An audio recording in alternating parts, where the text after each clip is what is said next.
Saturn is progressing through the 25th degree of Aquarius, a butterfly with the right wing more perfectly formed, transforming emotionality into spiritual wisdom.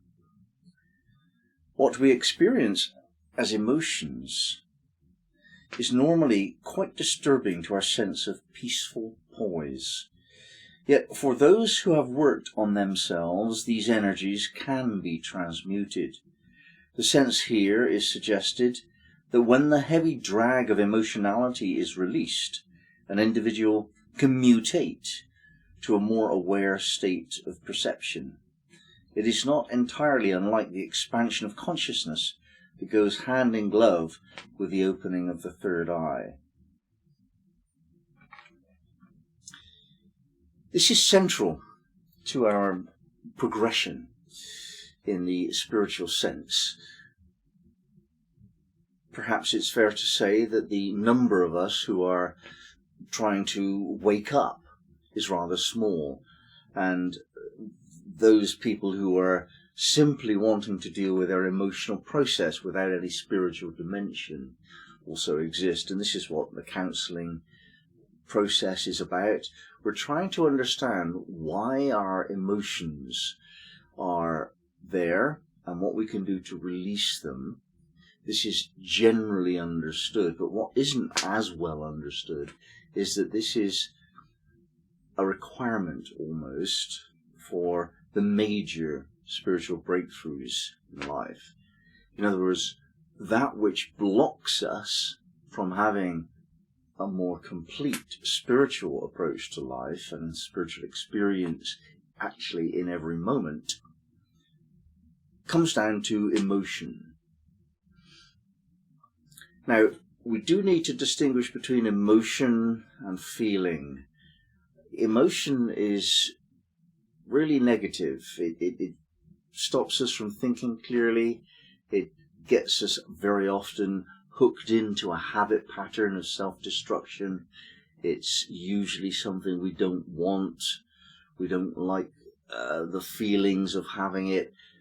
However, some feelings can be very pleasant indeed, that which we do want, the feeling of excitement and joy and discovery and so on. So we have to distinguish between those two words, and that isn't always done. So what we're talking about here is negative feelings, and what to do about the fact that we're not perfect. What occurred to us in early childhood rendered us somewhat troubled, and in some cases almost broken. But almost is the key word there, and nobody can be broken. That doesn't exist, that state. We're not given a challenge which we cannot rise up to and deal with in life.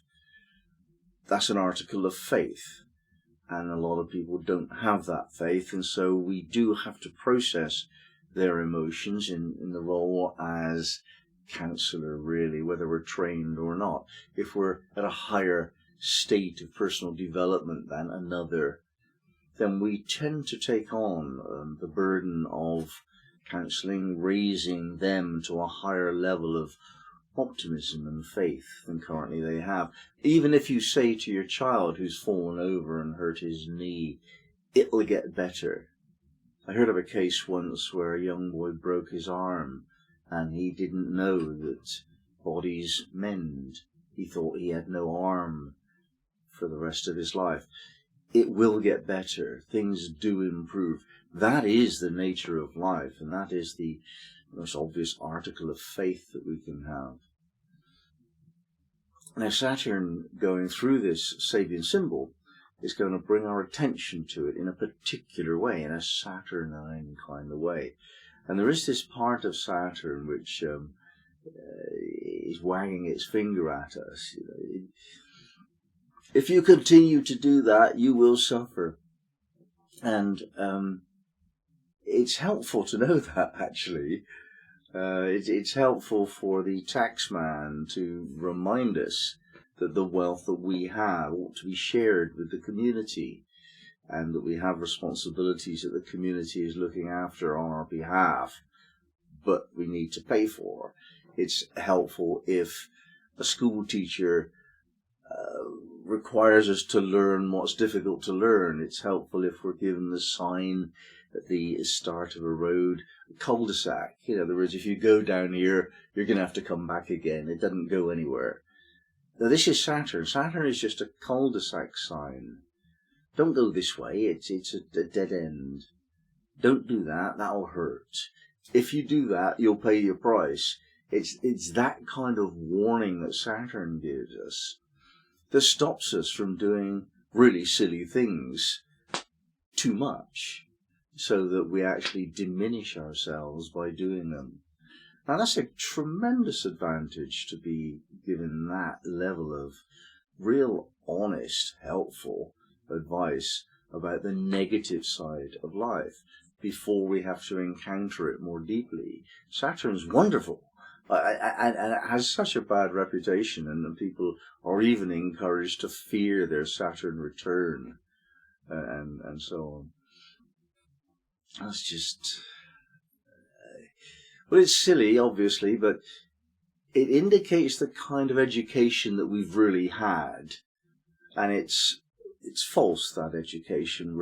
We're given to expect a rosier future than is reasonable.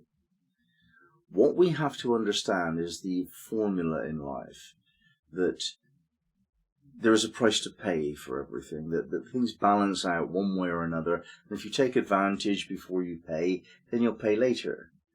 And we need to understand that. There's a reversal of that. If you actually put your money away and you're a little bit self-denying and you save and you invest, then it will be there for you later. That's also Saturn. Whatever you put in comes back. Karma. One way of seeing that. That's Saturn. So here we have Saturn going through this image of the butterfly and the wings and so on, and transforming our emotionality into spirituality. So the clue could not be more obvious, could it? If you want to deal with your negative emotions, then you have to deal with Saturn things. In other words, it's your fault that you're having these feelings. It didn't start that way, not on the face of it, not in this lifetime, but it is that way now. Whatever your parents did to you, all right, while you're a child, you can think that they're responsible, but the more and more adult you are, the older you get, the less you can actually say it was the parents that did that to you. And I haven't yet cleared it, is the correct analysis. We're not meant to be perfect when we're born. If we were perfect, we would not incarnate here. We're meant to be faulty. And here is the best place, I think, in the cosmos for letting us know exactly in which way we are at fault, which way we are less than perfect. That's Saturn's job. Very difficult job to tell somebody else that they're not right. They're not quite getting it right. They're at fault. And that's what Saturn has to do. And that's what we have to do when Saturn is operating through us. So the message here is that you are at fault.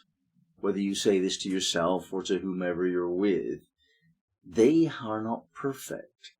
They have faults. And if you do the right thing to clear the faults, you can transmute your spiritual life from potential into actuality. You can deal with your emotionality such that there is released a spiritual dispensation.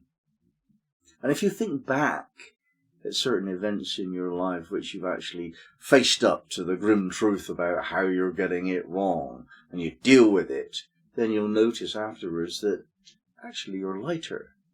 And being lighter is evidence of spiritual growth. I'm going to read Jones on this degree. Aquarius 25, a butterfly with the right wing more perfectly formed. This is a symbol of man's capacity to overcome any handicap imposed upon him by the abnormalities which at times become an inevitable part of his own nature and of his underlying stamina or psychological integrity.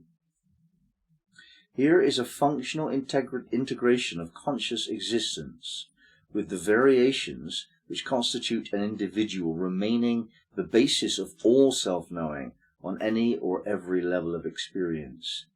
The self mobilizes its powers effectively as it takes full advantage of the significant differences in both itself and its world. And he sees the key word is uniqueness for this degree.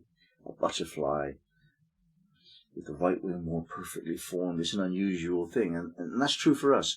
We are all butterflies with one wing a little bit different from the other one, and that's what makes us special. It is our uniqueness that makes us special, and that uniqueness is most assuredly backed up by an emotional uniqueness too. We have our own patterns of idiosyncrasies. We always do this and we never do that and so on without any rational reason. And that's the imperfection that makes us who we are. So Saturn is more or less saying, look, instead of moaning about the things that you don't like, deal with them. That's what makes you unique. And when you deal with those, you will find that uniqueness expresses itself as a spiritual gift of some great quality. So this is an opportunity for us to grow.